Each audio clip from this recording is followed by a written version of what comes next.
Hello guys, स्वागत है आप सभी का हमारे YouTube platform the physics game पर एक बार फिर से। और जैसा कि आप जानते हैं कि हमारा मोस्ट इम्पॉर्टेंट एमसीक्यूज़ की सीरीज़ चल रही है और हमने उसमें 3 चैप्टर्स ऑर्गेनिक केमिस्ट्री के कवर कर लिए हैं। पहला आपका हेलो एल्केन्स एंड हेलोरीन्स, दूसरा अल्कोहल, फिनॉल एंड ईथर, और जो तीसरा था वो था हमारा most important aldehydes, ketones and carboxylic. और आज उसी की तरह एक और इम्पॉर्टेंट चैप्टर पर हमारी ये सीरीज़ का नेक्स्ट वीडियो आ रहा है और वो है हमारा अमाइंस। अमाइंस भी आपका मीन्स ज़्यादा बड़ा तो नहीं कह सकते, लेकिन इससे क्वेश्चंस बहुत अच्छे बनते हैं, इससे क्वेश्चंस ज़रूर आते हैं। ये बहुत अच्छा चैप्टर। मैं अगर अपने एक्सपीरियंस से कहूँ आप लोग को, तो एल्डिहाइड, कीटोन, कार्बोक्सिलिक के बाद अगर मेजरली जो क्वेश्चंस बनते हैं वो इसी चैप्टर से बनते हैं। ये चैप्टर ज़्यादा बड़ा तो नहीं है, लेकिन इसमें कंसेप्ट्स बहुत प्यारे प्यारे हैं और समझने वाले हैं। तो आइए चलिए शुरू करते हैं हमारी इस सीरीज़ में। आई थिंक ये 9वां वीडियो और इस चैप्टर का ये पहला वीडियो। तो चलिए शुरू करते हैं। तो पहला क्वेश्चन हमारा क्या कह रहा है, which one of the following is or are the derivatives of ammonia. तो उससे पहले एक बात सुन लीजिए, हम लोग अमाइंस किन्हें कहते हैं। अमाइंस जो होते हैं, अमाइंस जो होते हैं ये आपके और कुछ नहीं बल्कि अमोनिया के ही डेरिवेटिव्स होते हैं। Ammonia derivatives. जैसे कि अमोनिया में से जब भी आप ये जो NH3 होता है, इसमें से एक हाइड्रोजन जब उड़ता है और यहाँ पे जब आप एक कार्बन लगा देते हैं, या मैं लेके चलता हूँ मैथिल ग्रुप को, अगर इसको आप लगा देते हैं और इसके साथ जब आप यहाँ से एक हाइड्रोजन, क्योंकि गायब हुआ है, इसको लगा देंगे, तो ये जो आपका कंपाउंड बनकर आएगा इसी को हम अमाइन कहते हैं। अब क्योंकि यहाँ पर एक ही कार्बन आके लगा है तो इसे हम प्राइमरी अमाइन कहते हैं। अमाइंस में भी 3 कैटेगरीज होती हैं, प्राइमरी, सेकेंडरी एंड टर्शियरी। ये होता है आपका 1 डिग्री अमाइन। और जब आप इसमें से भी एक हाइड्रोजन उड़ाते हैं और यहाँ से फिर हम लोग एक और कार्बन लगाते हैं, तो ये आपका कुछ इस तरीके का कंपाउंड बनके आ जाता है। और ये जो होता है ये होता है आपका 2 डिग्री अमाइन। और एक बार फिर जब हम लोग इस हाइड्रोजन को भी उड़ा देते हैं तो यहाँ पे फिर जो बन के आता है नाइट्रोजन, हाइड्रोजन क्योंकि उड़ गया है तो अब यहाँ पर सिर्फ और सिर्फ कार्बन ही हो गए। और ये जो कंपाउंड होता है ये होता है आपका 3 डिग्री अमाइन। उम्मीद है आपको ये चीज़ समझ में आ गई होगी। और एक चीज़ और, जब आप बेंजीन रिंग, यहाँ पे मैं पीएच से डिनोट कर रहा हूँ, इस पर भी जब आप NH2 ग्रुप को लगाते हैं, यानी कि आप अमोनिया में से एक हाइड्रोजन उड़ा के वहाँ पे बेंजीन रिंग लगाते हैं, तो ये भी आपका एक तरीके का अमाइन ही होता है और इसे हम कहते हैं एनिलिन। ये होता है आपका एनिलिन। तो और यही क्वेश्चन पूछ रहा है कि कौन से यहाँ पे अमोनिया के डेरिवेटिव्स हैं। तो अब आपको समझ में आ गया होगा कि ऐसे ही कंपाउंड्स को ही हम लोग अमोनिया के डेरिवेटिव्स यानी अमाइंस कहते हैं। तो आइए ऑप्शंस चेक करते हैं। पहला ऑप्शन क्या दिया हुआ है, CH3NH2। जी हाँ, ये आपका बिल्कुल होगा। दूसरा, बेंजीन रिंग पे भी NH2, हाँ ये भी सही है। और CH3NH&CH3, यहाँ देखिए ये भी वही स्ट्रक्चर है। आ गया, ये रहा। यहाँ पे देख सकते हैं NH है, 2 कार्बन इसके पास है, इसके पास भी NH और 2 कार्बन है, और ये भी आपका एक अमोनिया एमिन हो जाएगा।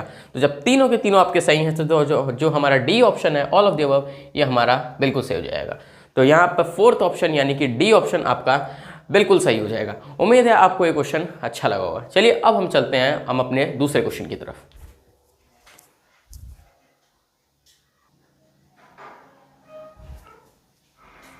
तो अब सेकंड क्वेश्चन हमारा क्या कह रहा है, if 1 hydrogen atom of ammonia is replaced by an alkyl group then the amine formed is known as। मैंने अभी आपको क्या बताया है कि अमोनिया जो आपका होता है, अमोनिया NH3, इसमें से जब आप एक हाइड्रोजन को उड़ाते हैं और एक यहाँ पर कार्बन लगाते हैं यानी कि अल्काइल ग्रुप, तो आपका जो कंपाउंड बनता है वो कुछ इस तरीके का होता है। क्योंकि यहाँ से आपने एक हाइड्रोजन हटा दिया और एक कार्बन आपने यहाँ पर जोड़ दिया।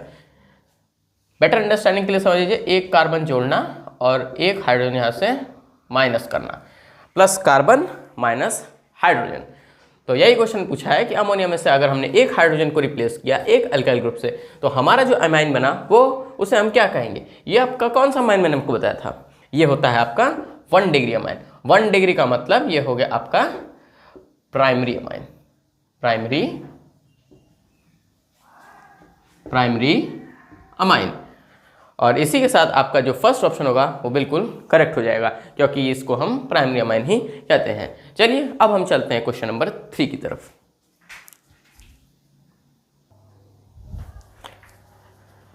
तो अब क्वेश्चन नंबर 3 हमारा क्या कह रहा है, the IUPAC name of compound, यानी कि यहाँ पर आपका पूछ रहा है कि इस कंपाउंड का नेम क्या होगा। आइए देखते हैं।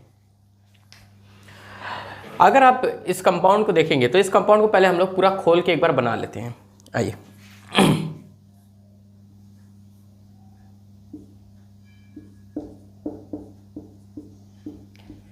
ये आपका कुछ ऐसा कंपाउंड आएगा। ये जो यहाँ पे CH2 लिखा है ये असल में 3 बार है, तो इसको पूरा खोल लीजिए एक बार। ये कुछ ऐसा होगा और ये आपका CH3। ये है आपका पूरा कंपाउंड ओपन में, और हमें बताना है कि इसका नेम क्या होगा। तो आराम से चलते हैं, आराम से करते हैं, एकदम आराम से, ठीक है। पहले देखिए यहाँ पर अगर आप ऑप्शंस में गौर करेंगे तो पहले क्या लिखा हुआ है, N, यानी कि N यहाँ पे लिखा हुआ है। अब जो बेसिक काम होता है जब हम लोग IUPAC नेमिंग करते हैं एमाइंस में, तो अगर वहाँ पर अगर हमें N के साथ कोई भी हाइड्रोजन देखने को नहीं मिलता है तो हमेशा हम उसकी नंबरिंग में हम लोग N का यूज़ पहले ज़रूर करते हैं, क्योंकि नाइट्रोजन वहाँ पे होता है, नाइट्रोजन को हम N से डिनोट करते हैं, तो यहाँ पे भी शुरुआत हमेशा N से ही होती है IUPAC नेमिंग के रूल्स के अकॉर्डिंग। तो अगर आप यहाँ देखेंगे तो यहाँ पर जो नाइट्रोजन है ये N का यूज़ हम तब करते हैं जब उसका कम से कम या तो एक हाइड्रोजन हो या कोई भी हाइड्रोजन हो। अगर 2 हाइड्रोजन रहते हैं यानी कि तो प्राइमरी अमाइन हो जाता है, तो उसमें हम N वर्ड का यूज़ नहीं करते हैं बेसिक नेमिंग के लिए। तो आइए देखते हैं तो इसका नाम क्या हो जाएगा। तो देखिए पहले N दिया हुआ है, ये आपका N है। अब N से देखेंगे तो यहाँ पर 2 कार्बन यानी कि एथिल ग्रुप लगा हुआ है, ठीक है। और यहाँ पर भी देखेंगे तो एक एथिल ग्रुप लगा हुआ है। तो आप सोचिए इसका नाम हम लोग शुरू कैसे कर सकते हैं। सोच लिया आपने? चलिए तो देखिए नेमिंग की जो शुरुआत होती है सबसे पहले तो हम यहाँ लिखेंगे N। आराम से एक चीज़ बताऊंगा, N हमने यहाँ पे क्यों लिखा है, क्योंकि अमाइंस की नेमिंग में जो नाइट्रोजन होता है उसके पास जब कोई हाइड्रोजन नहीं होता है और उससे अगर आपके यहाँ पर मैक्सिममली N के साथ 3 ही कार्बन जुड़ सकते हैं डायरेक्टली N से। तो यहाँ पे अगर आप देखेंगे तो यहाँ पर जब ये वाला केस आता है जब कोई भी हाइड्रोजन नहीं होता तो हम लोग वहाँ पर अगर 2 कार्बन यहाँ साथ में होते हैं तो हम लोग यहाँ पर डबल N का भी यूज़ करते हैं। तो अब यहाँ क्या लिखेंगे हम लोग, NN डाईइथाइल 2 एथिल ग्रुप आपके हैं, तो 2 का मतलब डाई, और क्योंकि एथिल ग्रुप है तो डाई एथाइल। और इधर देखेंगे तो 1 2 3 4 कार्बन, यानी कि 4 कार्बन मतलब यहाँ पर हो जाएगा आपका ब्यूटेन, ठीक है। 4 कार्बन के लिए हम लोग ब्यूटेन वर्ड का यूज़ करते हैं IUPAC नेमिंग में। और क्योंकि ये सब एक लाइन में लगे हुए हैं, यहाँ पे कोई भी ब्रांचिंग वगैरह यहाँ पे कुछ नहीं है, ठीक है। तो अब कोई भी ब्रांचिंग नहीं है तो यहाँ पे फिर हम लोग क्या लगाएंगे, यहाँ पे हम लोग लिखेंगे सीधा अमाइन, ब्यूटेन अमाइन। और ये जो आपका यहाँ से E ग्रुप रहेगा ये आपका हट जाएगा और ये ब्यूटेनामाइन भी हो जाएगी, ये दोनों प्लस हो जाएंगे। कुछ जगह पे बुक्स में ऐसा भी लिखा रहता है और ऐसा माना भी जाता है कि हम लोग चाहे तो यहाँ पे ब्यूटेन 1 अमाइन भी कर सकते हैं। ब्यूटेन 1 अमाइन भी हम लोग यहाँ पे यूज़ करते हैं जब हम लोग IUPAC नेमिंग करते हैं। ये भी कोई गलत लॉजिक नहीं है, बिल्कुल सही लॉजिक है। आप लोग 1 का यूज़ क्यों कर सकते हैं, क्योंकि देख सकते हैं यहाँ पे डायरेक्टली कोई ब्रांचिंग जब नहीं दी हुई है, डायरेक्टली N से 4 कार्बन लाइन में लगे हुए हैं, तो हम लोग इसका यूज़ ही क्यों करेंगे, हम लोग 2 3 का यूज़ ही क्यों करेंगे। हम लोग 1 लिख ही सकते हैं डायरेक्टली, नहीं भी लिखेंगे तब भी कोई गलती नहीं है, वो बिल्कुल सही है, ठीक है। तो ये जो आपका कंपाउंड है इसका नाम अब पूरा लिख के क्या गया, NN डाईइथाइल ब्यूटेन 1 अमाइन या ब्यूटेनामाइन। अब आप लोग ये सोच रहे होंगे कि हमने यहाँ पर एथिल ग्रुप से ही शुरुआत यहाँ पे क्यों किया, हमने इधर के 2 कार्बन को ही क्यों चुना, इधर वाले को क्यों नहीं चुना। अब ऐसा इसलिए क्योंकि यहाँ देखिए यहाँ पे कितने कार्बन है, 2 कार्बन। अगर आप इसको पूरा बनाएंगे स्ट्रक्चर तो ये आपका मीन्स N के साथ जो रहेगा वो एक CH3 ऐसे लगा होगा और इससे भी एक CH2 ग्रुप ही जुड़ा होगा। तो क्योंकि यहाँ पे 2 कार्बन लाइन में पहले आ रहे हैं और नेमिंग में जब हम लोग चलते हैं, नेमिंग में हम लोग कैसे नंबरिंग शुरुआत करते हैं, ए बी सी डी, ऐसे हम लोग चलते हैं, अल्फ़ाबेटिकल ऑर्डर में ही चलते हैं, ठीक है। अब क्योंकि यहाँ पे 2 कार्बन है, तो 2 कार्बन के साथ ये जो आपका यहाँ पे दिया हुआ है, इसकी जो एक तरीके से कह सकते हैं लिखने के लिए हमें ज़्यादा आसान इधर का ही पड़ता है, डाई एथिल। अब इसलिए हम लोग इसको प्रेफर यहाँ पे करते हैं। अगर आप देखेंगे तो आपको पता अच्छे से चलेगा अगर आप चैप्टर पढ़ेंगे तो, ओके।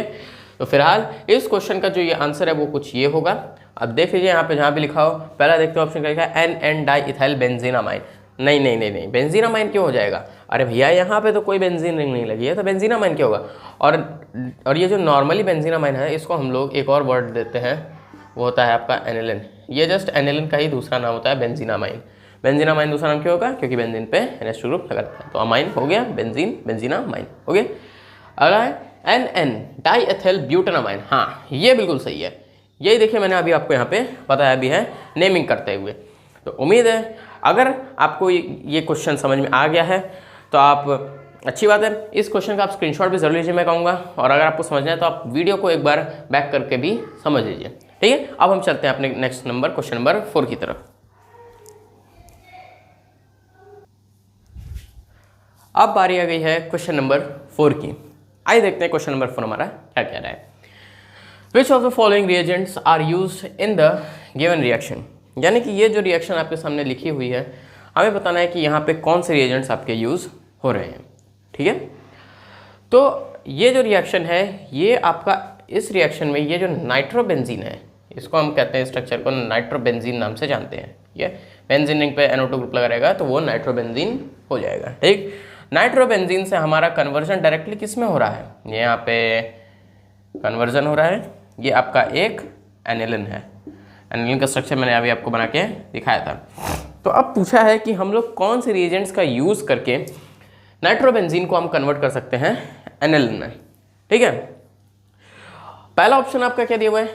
H2PD। जो आपकी नाइट्रोबेंजीन होती है, इससे आपका इस पर 3 तरीके के रिएजेंट्स आप डालते हैं तो आपको एनिलिन डायरेक्टली यहाँ पे मिल जाता है। एनिलिन आपका मिल जाता है, ठीक। तो मैं यहाँ पे सबसे पहले सबसे सूटेबल और प्रेफरेबल वे की बात करता हूँ। तो जो सबसे सूटेबल और सबसे बेस्ट वे माना जाता है नाइट्रोबेंजीन को डायरेक्टली एनिलिन में कन्वर्ट करने के लिए, वो होता है आपका Fe + HCl। और ये जो Fe होता है, ये आपका पाउडर के फॉर्म में यहाँ पे होता है। सबसे बेस्ट वे यही माना जाता है। ऐसा क्यों माना जाता है? क्योंकि इसमें सबसे आसान तरीके से, मीन्स कह सकते हैं एक तरीके से सबसे आसान तरीका ही एक तरह का ये होता है जिससे हम लोग इसको डायरेक्टली इसमें कन्वर्ट कर सकते हैं। और यहाँ पे आयरन जो होता है वो पहली बात तो पाउडर फॉर्म रहेगा, और उसमें डालोगे तो ये तो और आसान तरीके से ये वर्क करेगा। ये हो गया आपका पहला तरीका। दूसरा तरीका जो आपका होता है वो होता है आपका SN + HCl का। इस रिएजेंट को भी अगर आप यहाँ पे डालेंगे तब भी आपको डायरेक्टली ये मिल जाएगा। यहाँ पे चेंज क्या हुआ? HCl का यूज़ हो रहा है क्योंकि एसिडिफिकेशन तो यहाँ पे करना ही है, तो एसिड एक रहेगा ही। और दूसरा हम लोग यहाँ पे इसकी जगह SN का पाउडर यूज़ कर रहे हैं। SN का जो पाउडर होता है, इसको भी अब जब आप डालते हैं तब भी आपको डायरेक्टली नाइट्रोबेंजीन से एक एनिलिन आपको मिल जाता है। लेकिन ये जो रहता है ये थोड़ा सा मतलब मीन्स थोड़ा सा कम आसान तरीका होता है एक तरीके से कह सकते हैं इसके मुकाबले। और जो लास्ट तरीका हमारा होता है वो होता है जब हम लोग यहाँ पर H2 हाइड्रोजन गैस को पैलेडियम के प्रेजेंस में यहाँ पे रिएक्ट करते हैं। तो इससे क्या होता है कि आपका ये जो ऑक्सीजन रहता है ये आपका इस रिएजेंट्स की मदद से उड़ जाता है, हट जाता है, और ये जो H2 रहता है वो जाके आपका यहाँ पे लग जाता है, और ये फिर यहाँ पे NH2 ग्रुप यहाँ पे हो जाता है, तो आपका ये एनिलिन बन के तैयार हो जाता है। तो ये होते हैं आपके 3 तरीके जिसकी मदद से आप डायरेक्टली नाइट्रोबेंजीन को एनिलिन में कन्वर्ट कर सकते हैं। तो अब यहाँ पे ऑप्शंस देख लेते हैं। पहला ऑप्शन H2PD बिल्कुल सही है, दूसरा SNHCl सही है, FeHCl सही है, यानी कि तीनों आपको सही है। तो आपका 4th ऑप्शन जो है वो यहाँ पे बिल्कुल सही हो जाएगा, यानी कि आपका D ऑप्शन बिल्कुल सही हो जाएगा। उम्मीद है आपको ये क्वेश्चन अच्छा लगा होगा। तो अब चलते हैं हम अपने नेक्स्ट क्वेश्चन की तरफ।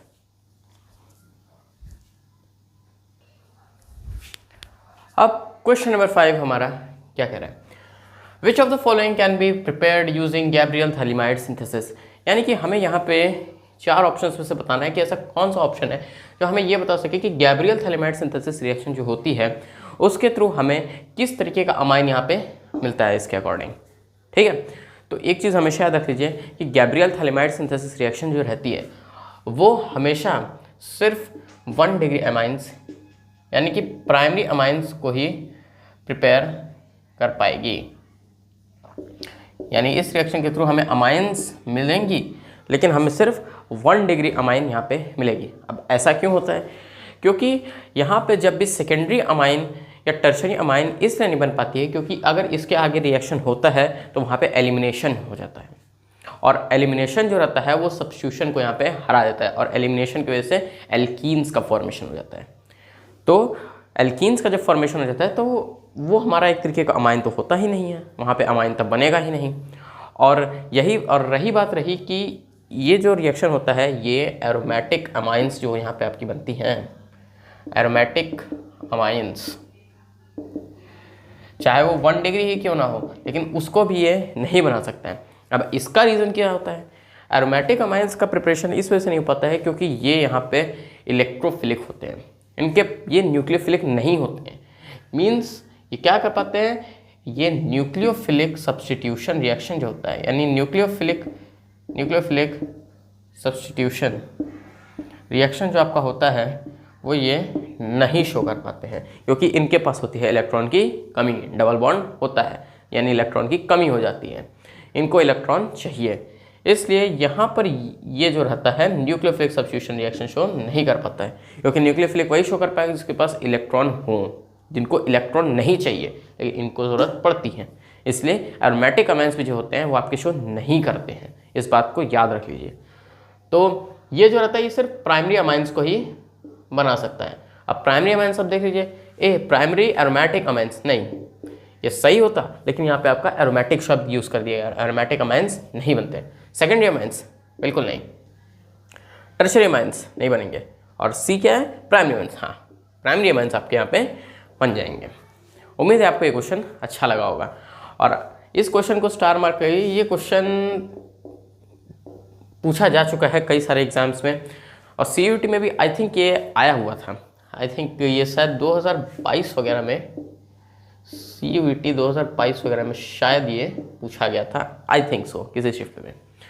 तो अगर आपको क्वेश्चन अच्छा लगा तो अब हम चलते हैं अपने नेक्स्ट क्वेश्चन नंबर 6 की तरफ।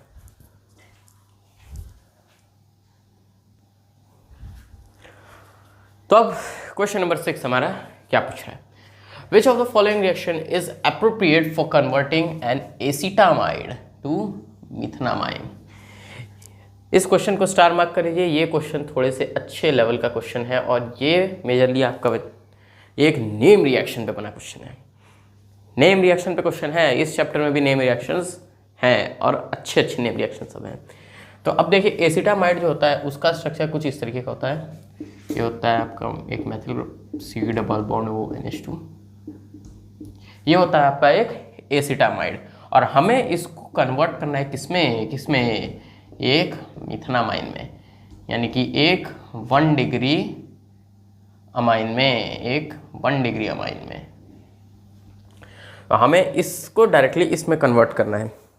याद करिए एल्डिहाइड कीटोन कार्बोक्सिलिक में मैंने आपको यहाँ पर एक क्वेश्चन मैंने आपको कराया था, और उस क्वेश्चन में क्या था उस क्वेश्चन में कि वहाँ पे भी एक ऐसा मीन्स एक सिचुएशन आई थी जहाँ पे हमें इस CO बॉन्ड को उड़ाना पड़ा था और डायरेक्टली उस पर यही हट के डायरेक्टली NH2 ग्रुप जाके उससे लग गया था।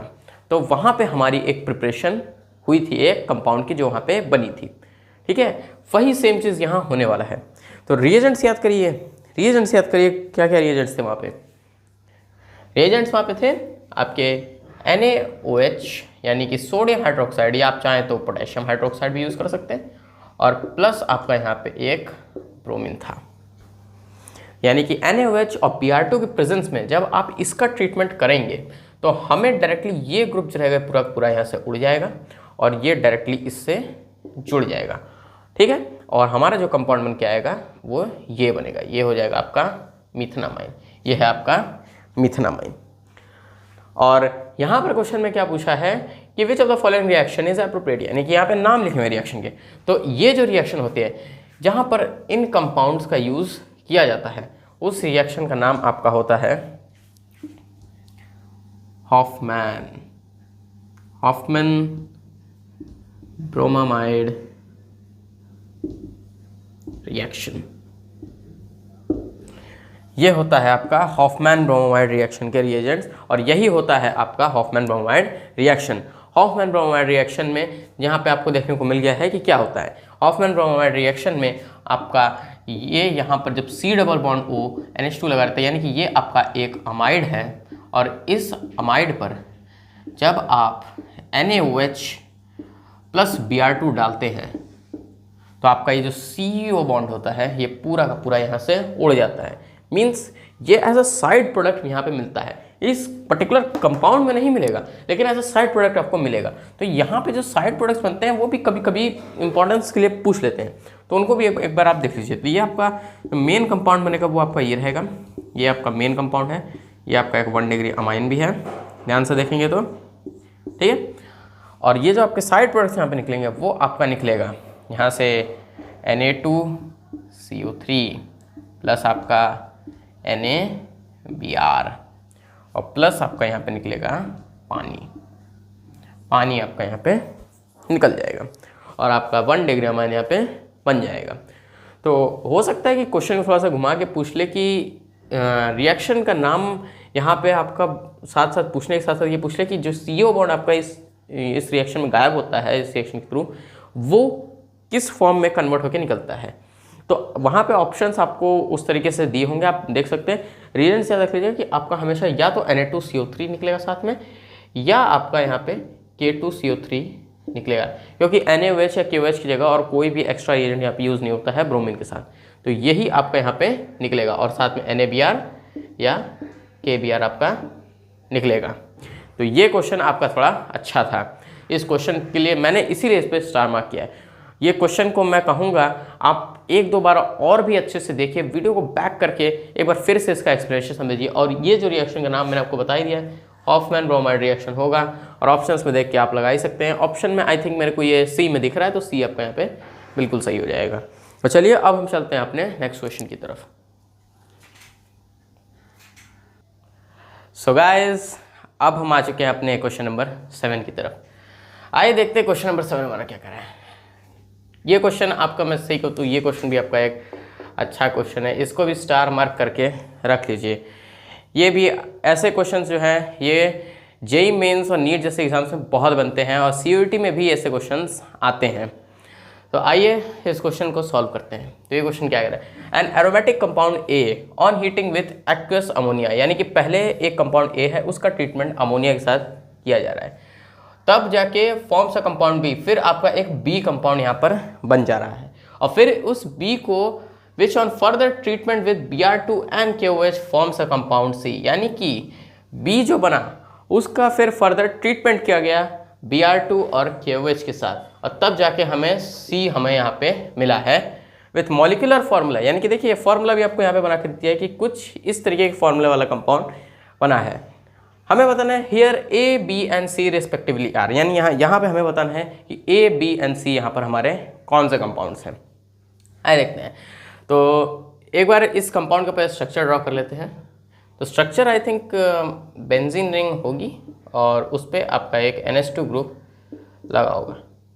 अरे वाह, ये आपका C कंपाउंड है, ये आपका C कंपाउंड है क्योंकि फॉर्म से compound C with molecular formula C6H8N, यानी कि C का मॉलिक्यूलर फार्मूला ये था, तो यही आपका कंपाउंड है। और इस कंपाउंड को हम लोग नाम देते हैं एनिलिन या बेंजीनामाइन,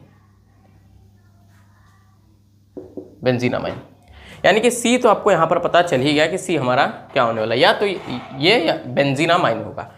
तो अब ऑप्शंस में देख लीजिए कहाँ पे आपको बेंजीनामाइन दिख रहा है, तो C में, तो C में यहाँ बेंजीनामाइन है, ये हो सकता है, ठीक है। बेंजोइक एसिड, ना ये तो नहीं होने वाला है।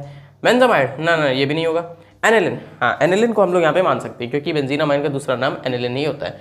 तो B और C तो आपका खत्म हो गया यहाँ से, A और D अब बस आपका यहाँ पे बचा हुआ है।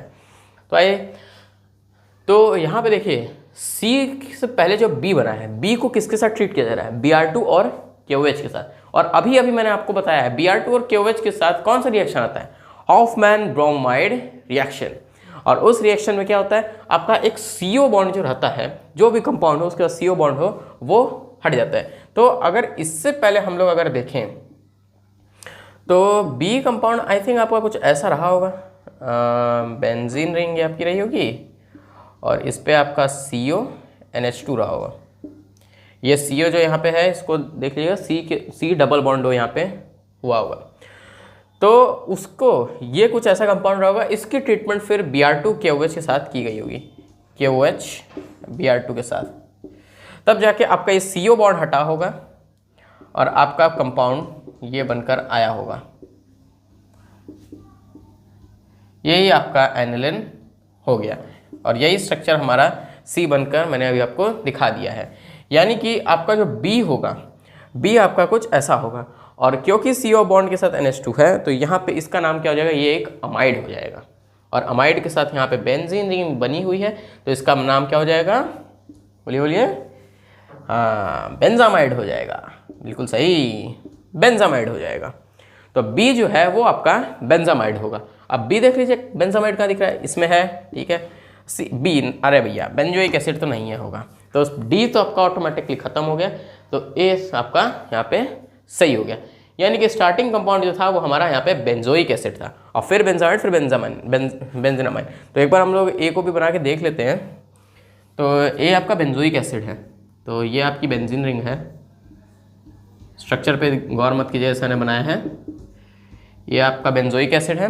बेंजोइक एसिड पे आपका ट्रीटमेंट हो रहा है एक्वस अमोनिया के साथ, यानी कि यहाँ पर आपका अमोनिया जो है वो लिक्विड फॉर्म में है, अमोनिया एक्वस फॉर्म यानी लिक्विड फॉर्म। और इसकी ट्रीटमेंट करके अगर आप यहाँ देखेंगे तो यहाँ पर क्योंकि ये एक्वस फॉर्म में है तो यहाँ से ये जो आपका एक हाइड्रोजन रहेगा, एक हाइड्रोजन यहाँ से निकलेगा और ये एक नहीं, 2 हाइड्रोजन, और वो इस ऑक्सीजन को लेंगे क्योंकि यहाँ पे पॉजिटिव चार्ज, यहाँ पे पॉजिटिव चार्ज और नेगेटिव चार्ज, तो ये दोनों पॉजिटिव एक दूसरे को लेंगे तो यहाँ से आपका H2O आपका यहाँ से माइनस हो जाएगा। और फिर आपका यहाँ पे क्या बचेगा, आपका जो स्ट्रक्चर बचेगा वो कुछ ये बेंजीन रिंग अगर आपकी है, बेंजीन रिंग होगी। अब क्योंकि एक ऑक्सीजन गया तो एक ही ऑक्सीजन होगा, तो यहाँ पे C डबल बॉन्ड O कर लेते हैं। और क्योंकि N आ रहा है और यहाँ पे 2 हाइड्रोजन, क्योंकि 2 हाइड्रोजन यहाँ गए हैं, तो टोटल 1 2 3 4 हाइड्रोजन थे, 2 हाइड्रोजन आपके चले गए, 2 हाइड्रोजन बचे हैं, तो आपका यहाँ पर हाइड्रोजन हो जाएगा। और क्योंकि यहाँ पर आपका एक नाइट्रोजन भी यहाँ पे जा रहा है उसके पास बेंजीन रिंग गैस, क्योंकि नेगेटिव चार्ज है, पॉजिटिव उसको ले रहा है, तो ये आपका यहाँ पर ऐसा हो जाएगा। और ये स्ट्रक्चर जो आपका बन के आ रहा है, आई थिंक यही स्ट्रक्चर मैंने अभी बनाया है, हाँ यही स्ट्रक्चर मैंने अभी आपको बना के दिखाया है। यानी कि A आपका बेंजोइक एसिड ही था, तो ये जो A ऑप्शन है वो बिल्कुल आपका यहाँ पे सही है। बेंजोइक एसिड से शुरुआत हुई, ट्रीट किया गया आपको अमोनिया के साथ, तो आपको बेंजामाइड मिला। बेंजामाइड के बाद फिर Br2KOH किया गया, फिर बेंजीनामाइड हमें यहाँ पे मिल गया। A ऑप्शन आपका बिल्कुल सही हुआ। ये क्वेश्चन बहुत अच्छे लेवल का क्वेश्चन था, बहुत बढ़िया क्वेश्चन था। इस क्वेश्चन, ऐसे क्वेश्चन की प्रैक्टिस आप लोग खुद से भी ज़रूर कीजिएगा। तो उम्मीद है आपको ये क्वेश्चन अच्छा लगा होगा। अब हम चलते हैं अपने नेक्स्ट क्वेश्चन नंबर 8 की तरफ। तो अब आ चुके हैं हम क्वेश्चन नंबर 8 की तरफ। क्वेश्चन नंबर 8 क्या पूछ रहा है, what will be the increasing order of basic strength of the following compounds. यानी कि ये देख सकते हैं यहाँ पे आपको 1 2 3 4 कंपाउंड्स आपको दिए हुए हैं, हमें इनको इनकी बेसिसिटी के अकॉर्डिंग लगाना है, यानी कि बेसिक स्ट्रेंथ के ऑर्डर में हमें इन्हें लगाना है। अगर आप एक चीज़ गौर कर रहे होंगे, यहाँ सब पे C2H5 ग्रुप दिए हुए हैं, तो अब मैं एक चीज़ आपको यहाँ पे दिखाने जा रहा हूँ, उसको ध्यान से अच्छे से याद कर लीजिए, दिमाग में बैठा लीजिए एकदम। देखिए, एक होता है आपका CH3 ग्रुप, एक होता है आपका C2H5 ग्रुप, ठीक है। अब दोनों में बेसिक स्ट्रेंथ यानी कि बेसिसिटी का इसमें एक ऑर्डर चलता है, जो बहुत सारे मैकेनिज्म्स और बहुत सारे स्टडी के बाद में एक ऑर्डर को यहाँ पर पता किया गया है। और जो ऑर्डर इनमें चलता है बेसिसिटी का, वो चलता है यहाँ पर CH3 ग्रुप पहले आता है, इसमें 2 1 3, 2 डिग्री 1 डिग्री 3 डिग्री, ठीक है। इसमें आता है 2 3 1, 2 डिग्री 3 डिग्री 1 डिग्री। बहुत सारी स्टडीज से ये डिटरमाइन हुआ है कि जो CH3 ग्रुप है और C2H5 ग्रुप है, दोनों में जो आपका यहाँ पर 2 डिग्री अमाइन जो होता है, 2 डिग्री अमाइन, दोनों ही केस में आपका ये स्टेबल रहता है, यानी कि इसमें कोई चेंज नहीं रहता है। ये हमेशा मीन्स 1 और 3 के बीच में आ रहा था। तो बहुत सारी स्टडीज से पता कर दिया गया कि 2 डिग्री जो रहता है उसकी जो बेसिसिटी जो रहती है वो सबसे ज़्यादा रहती है अगर दोनों केस में बात करें तो। और क्योंकि यहाँ पर और ये बाकी ऑर्डर जो यहाँ पर डिटरमाइन हुआ है, इससे आप यही समझ लीजिए कि 1 कार्बन है इसलिए यहाँ पर 1 डिग्री आगे है, यहाँ पे 2 कार्बन है तो यहाँ पे 3 डिग्री आगे है, बस। तो यही चीज़ आप बस यहाँ पे याद कर लीजिए, 1 कार्बन होने की वजह से यहाँ पर 1 डिग्री आगे आएगा या 2 कार्बन होने की वजह से 3 डिग्री आगे आएगा, और 2 डिग्री तो आपका दोनों ही केस में आगे ही रहने वाला है, उसमें कोई डिफरेंस नहीं होगा। बस 1 कार्बन पे 1 डिग्री आगे रहेगा, 2 कार्बन पे 3 डिग्री आगे रहेगा, और वही 1 और 3 उसके पीछे होंगे दोनों में। तो अब यहाँ पे देखिए क्या दिया हुआ है, यहाँ दिया हुआ है C2H5 दिया हुआ है, तो हम इस ऑर्डर को फॉलो करेंगे, यानी कि 2 3 1 को। और एक चीज़ देख रहे हो यहाँ पे बेंजीन पे एक NH2 ग्रुप यानी एनिलिन भी दिया हुआ है, तो दोनों ही केस में याद रखिएगा, दोनों ही केस में एनिलिन जो रहता है वो आपका पीछे ही आता है। ये PH यहाँ पे बेंजीन रिंग आपकी है, और यहाँ पे भी ये आपकी बेंजीन रिंग ही है। तो चाहे CH3 ग्रुप आए चाहे C2H5 ग्रुप आए, दोनों ही केस में आपका एनिलिन पीछे ही रहने वाला है इन लोग के। तो अब यहाँ पे देख लीजिए ऑर्डर, तो सबसे ज़्यादा जो रहेगा वो 2 डिग्री का होने वाला है। तो अब सबसे पहले यहाँ देख लेते हैं 2 डिग्री कहाँ कहाँ है। ये यहाँ पे दिया हुआ है, अगर ये डिक्रीजिंग ऑर्डर पूछता तब ये आगे होता, तो ये आपका नहीं होगा, ये सबसे पीछे होगा। अगला क्या है 1 डिग्री, 1 डिग्री तो किसी भी केस में आगे होता नहीं है, तो ये भी गलत हो गया। अब यहाँ देख सकते हैं 2 डिग्री दिया हुआ है, ठीक है, और यहाँ 3 डिग्री, अरे ना 3 डिग्री भी किसी भी केस में आगे नहीं होता, एकदम 2 डिग्री ही दोनों में आगे रहता है। इसलिए यहाँ पे जो आपका C ऑप्शन है वो आपका बिल्कुल सही हो जाएगा। और देख भी सकते हैं C6H5NH2 एनिलिन सबसे पीछे आएगा, ठीक है। फिर यहाँ 1 डिग्री, 1 डिग्री भी ठीक है, और फिर आ रहा है 3 डिग्री, 3 डिग्री भी ठीक है, और फिर आ रहा है आपका 2 डिग्री सबसे आगे, और 2 डिग्री सबसे आगे है भी। तो C ऑप्शन यहाँ पे आपका बिल्कुल सही हो जाएगा। चलिए अब हम चलते हैं अपने नेक्स्ट क्वेश्चन की तरफ। तो अब आ चुके हैं हम अपने क्वेश्चन नंबर 9 की तरफ। क्वेश्चन नंबर 9 हमारा क्या कह रहा है, correct order of the basic strength of methyl substituted amine. यानी कि एक बार फिर से आपका बेसिसिटी पे ही सवाल पूछ दिया है, और किसमें, मिथाइल सब्स्टिट्यूटेड अमाइंस, यानी कि ये आप और कुछ नहीं बल्कि CH3 वाला ही केस यहाँ पे है। CH3 के लिए मैंने आपको यहाँ पे क्या केस बताया था, तो CH3 ग्रुप रहता है, वहाँ पे आपका क्या चलता है, वहाँ पे आपका सबसे आगे 2 डिग्री आता है, फिर आपका 1 डिग्री आता है, फिर आपका 3 डिग्री आता है, फिर पीछे आपका PHNH2 आ जाता है, ठीक है। तो अब यही हमें यहाँ पे देखना है मिथाइल सब्स्टिट्यूटेड में। अब यहाँ देख लीजिए 2 1 3 जहाँ पे भी आपको दिख रहा है, और सब आपका इंक्रीजिंग ऑर्डर में ही है, उस हिसाब से आपका आंसर सही हो जाएगा। अब देख लीजिए 2 डिग्री आपको कहाँ कहाँ दिख रहा है, B और C में तो मेरे को 3 डिग्री दिख रहा है, तो ये दोनों तो आपका खत्म ही हो गया, B सीधे आपका होना नहीं है। अब A और D देखते हैं, तो यहाँ पे 2 डिग्री है, ठीक है, यहाँ भी 2 डिग्री ठीक है, यहाँ पे 1 डिग्री है, ठीक है, यहाँ पे 3 डिग्री ना भैया, तो यहाँ पे आपका D ऑप्शन भी गलत और A ऑप्शन आपका बिल्कुल सही हो जाएगा।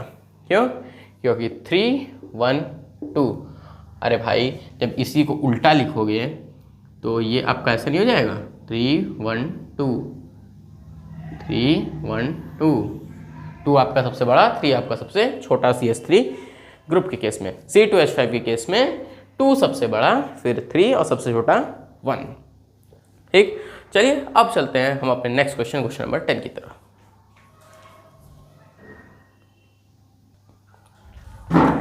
तो अब आ चुके हैं हम अपने क्वेश्चन नंबर 10 की तरफ, और क्वेश्चन नंबर 10 हमारा एक असर्शन रीजन का क्वेश्चन यहाँ पर है। आइए देखते हैं। तो असर्शन आपका क्या कर रहा है, tert butyl amine can be form by Gabriel phthalimide synthesis. Reason क्या कह रहा है, primary aromatic amines can not be prepared by Gabriel phthalimide synthesis.